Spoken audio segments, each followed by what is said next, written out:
அருமையானவர்களே, எப்படி இருக்கீங்க? சந்தோஷமாக இருக்கீங்களா? நிச்சயமாகவே நீங்கள் சந்தோஷமாக, மகிழ்ச்சியாக, சமாதானமாக, ஆசீர்வாதமாக இருக்க வேண்டும் என்று சொல்லி ஆண்டவருக்குள்ளே உங்களை வாழ்த்துகின்றேன். ஆண்டவர் உங்களை ஆசீர்வதித்து மகிழ பண்ணுவாராக. தொடர்ந்து இந்த காலையில் கர்த்தருடன் என்கிறதான யூடியூப் சேனலை மறவாமல் தினமும் பாருங்கள், மற்றவர்களுக்கும் அறிமுகப்படுத்துங்க. ஆண்டவர் ஒவ்வொரு நாளும் புதிய கிருபைகளை கொடுத்து, புதிய வசனத்தை கொடுத்து, ஆண்டவர் புதிய வார்த்தைகளை கொடுத்து உங்களுக்கு ஆறுதலையும் சமாதானத்தையும் வர பண்ணுவாராக. இந்த நாளின் தியானத்திற்கு என்று சொல்லி நாம் தெரிந்து கொள்ளப்பட்ட வேத பகுதி சங்கீதங்களின் புத்தகம் 63ஆம் சங்கீதம், அதனுடைய 7வது வசனம் இப்படியாய் சொல்லுகிறது: நீர் எனக்கு துணையாய் இருந்ததினால் உமது செட்டைகளின் நிழலிலே களி கூறுவேன். எவ்வளோ ஒரு அருமையான வார்த்தை பார்த்தீங்களா? சங்கீதக்காரனாகிய தாவீது ராஜா சொல்கிறார், நீர் எனக்கு துணையாய் இருந்ததுனால உம்முடைய செட்டைகளின் நிழலில் நான் களி கூறுவேன் சொல்லி சொல்கிறார். ஆண்டவர் நமக்கு துணையாக இருக்கும்போது அவருடைய சிறகுகளாலே நம்மை மூடுகிறார்.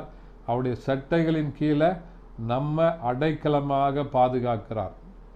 எப்படி ஒரு தாய்க்கோழி தன்னுடைய குஞ்சுகளை அதனுடைய செட்டைகளின் மறைவில் வைத்து பாதுகாக்கிறதோ, எப்படிப்பட்ட வெயில், எவ்வளவு மழை, எவ்வளவு கொடூரமான காரியங்கள் நடந்தாலும் அந்த தாய் ஆனது அதனுடைய செட்டைகளை விரித்து தன்னுடைய பிள்ளைகளை பாதுகாக்கிறது. அதே போல தான் ஆண்டவர் அவருடைய செட்டைகளின் மறைவில், அவருடைய செட்டைகளின் நிழலில் உங்களை மறைத்து அவருடைய நிழலினால் உங்களை கலிகூற பண்ணுகிறார். வனாந்தரத்தில் தாவீது தன்னுடைய ஜீவனை பாதுகாக்க ஓடுகிறார். ஆனால் அந்த இடத்துல ஆண்டவர் தாவீதுக்கு உதவி செய்கிறார், தாவீதோடு கூட இருக்கிறார். அதனால தான் தாவீது ராஜா சொல்லும்போது சொல்றாரு, ஆண்டவரே நீர் எனக்கு துணையாய் இருந்ததுனால ஆண்டவர் உங்களுக்கு துணையாக இருக்கிறார். நீங்கள் நம்பியிருக்கிற மனிதர்கள், நீங்கள் நம்பியிருக்கிற பலன், நீங்கள் நம்பியிருக்கிற உங்களுடைய வசதி எதுவாக இருந்தாலும் ஒரு நாள் உங்களை கைவிடலாம். ஆனால் இந்த உங்களுக்கு துணையாக இருக்கிற ஆண்டவர் உங்கள் கூடவே இருக்கும்போது எல்லா நிலைகளிலும் நீங்கள் பாதுகாக்கப்படுவீங்க. அவருடைய செட்டைகளின் மறைவில் நீங்கள் வந்து தங்கும்போது அவருடைய நிழலில் இளைப்பாறுதலை தருவார்.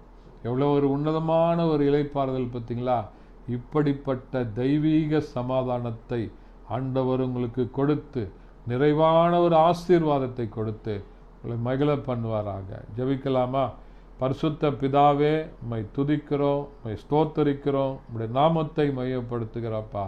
ஆண்டவரே, அன்றைக்கு தாவீது ராஜா சொன்னதை போல ஆண்டவரே, நீர் எனக்கு துணையாய் இருப்பதனால உடைய செட்டைகளின் நிழலில் நான் தங்கியிருப்பேன்னு சொன்ன வசனத்தின்படி அருமையான பிள்ளைகளை உடைய செட்டைகளின் மறைவில் மூடி மறைத்து பாதுகாப்பீராக.